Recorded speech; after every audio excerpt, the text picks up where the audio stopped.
ప్రపంచ పర్యావరణ దినోత్సవాన్ని పురస్కరించుకుని జగిత్యాల జిల్లా తొలి జడిపి చైర్పర్సన్ వసంత సురేష్ ఆమె నివాసంలో మొక్కలు నాటారు. ఈ సందర్భంగా వసంత మాట్లాడుతూ పర్యావరణ దినోత్సవం సందర్భంగా ప్రతి ఒక్కరు బాధ్యతగా చెట్లు నాటాలని అన్నారు. బీఆర్ఎస్ హయాంలో కేసీఆర్ హరితహారం కార్యక్రమంలో భాగంగా ప్రతి గ్రామంలో నర్సరీ ఏర్పాటు చేసి ప్రతి ఇంటికి పూల మొక్కలు మరియు పళ్ల మొక్కలు పంపిణీ చేస్తారని గుర్తు చేశారు. పల్లె ప్రకృతి వనంలో పేరిట ప్రతి గ్రామంలో పార్కులు ఏర్పాటు చేస్తారని అన్నారు. కేసీఆర్ దురదృష్టితోనే తెలంగాణ రాష్ట్రాన్ని పచ్చదనంతో నింపారని, హరిత విప్లవకుడు కేసీఆర్ అని అన్నారు. కానీ ఇప్పుడున్న కాంగ్రెస్ ప్రభుత్వం కేసీఆర్ హయాంలో నాటిన చెట్లకు నీళ్లు పోసే పరిస్థితులు కూడా లేదని అన్నారు. ఈ కార్యక్రమంలో మాజీ సర్పంచ్ బుర్ర ప్రవీణ్ గౌడ్, మంజుల తదితరులు ఉన్నారు.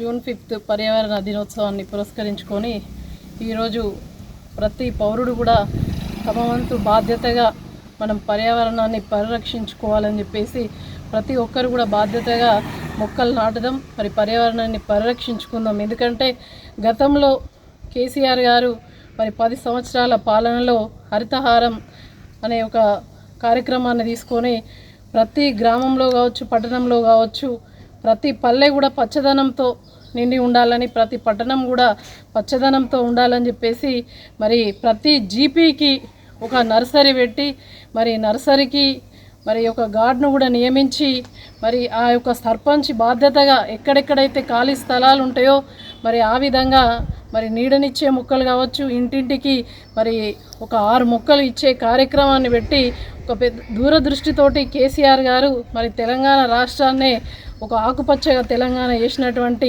హరిత విప్లవకుడు మరి కేసీఆర్ గారు అయితే ఇవాళ ఉన్నటువంటి ప్రభుత్వం కనీసం కేసీఆర్ గారు నాటిన చెట్లకు నీళ్లు పోసే దిక్కులేనటువంటి పరిస్థితిలో ఉన్నారు. వనమహోత్సవం అని పేరు మార్చుకున్నారు తప్ప ఎక్కడా కూడా వాళ్ళు చెట్లు పెట్టిన దాఖలు లేదు. ఇది ఏదో కేసీఆర్ గారి కోసం కాదు, మన భవిష్యత్ తరాలు బాగుండాలి, మనం అందరం బాగుండాలని చెప్పేసి ఒక దూరదృష్టితో చేసినటువంటి కార్యక్రమం.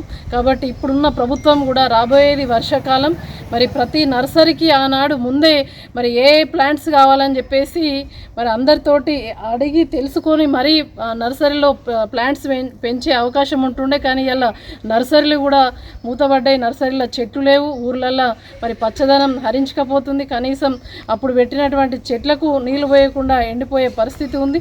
ఆనాడు కేసీఆర్ గారు మరి వర్షాలు సమృద్ధిగా కురవాలన్నా, మరి ఈ యొక్క కాలుష్యం నివారణ కావాలన్నా, మరి ఉష్ణోగ్రతలు ఎండాకాలం వేసవికాలం హై టెంపరేచర్ ఉన్నది అని అంటే దానికి కారణం చెట్లు లేకపోవడం.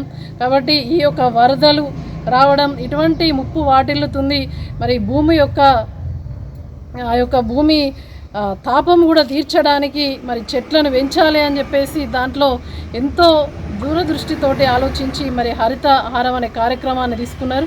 హరితహార కార్యక్రమ స్ఫూర్తితోటి ఇవాళ దాదాపు బ్రెజిల్ తర్వాత తెలంగాణ రాష్ట్రమే హయ్యెస్ట్గా ఇవాళ మన పచ్చదనం పెంచినటువంటి రాష్ట్రం తెలంగాణ రాష్ట్రంగా మరి పేరుగాంచింది. కేసీఆర్ గారి నాయకత్వంలో దాదాపు 7.5 నుంచి 11% వరకు ఇలా గ్రీనరీ పెంచి మరి అటవీ సంపదను కాపాడి మరి పచ్చదనాన్ని పెంచినటువంటి నాయకుడు మరి కేసీఆర్ గారు, హరిత విప్లవకుడు.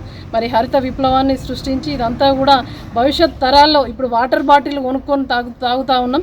మరి భవిష్యత్ తరాల్లో ఆక్సిజన్ బాటిళ్లను మరి మూతికి కట్టుకోకుండా ఉండాలంటే ప్రతి ఒక్కరం కూడా మన బాధ్యతగా, ప్రతి ఒక్క పౌరుని బాధ్యతగా మనం అందరం కూడా చెట్లను, మొక్కలను నాటుదాం, పర్యావరణాన్ని పరిరక్షించుకుందాం అని చెప్పేసి తెలియజేస్తా ఉన్నాం.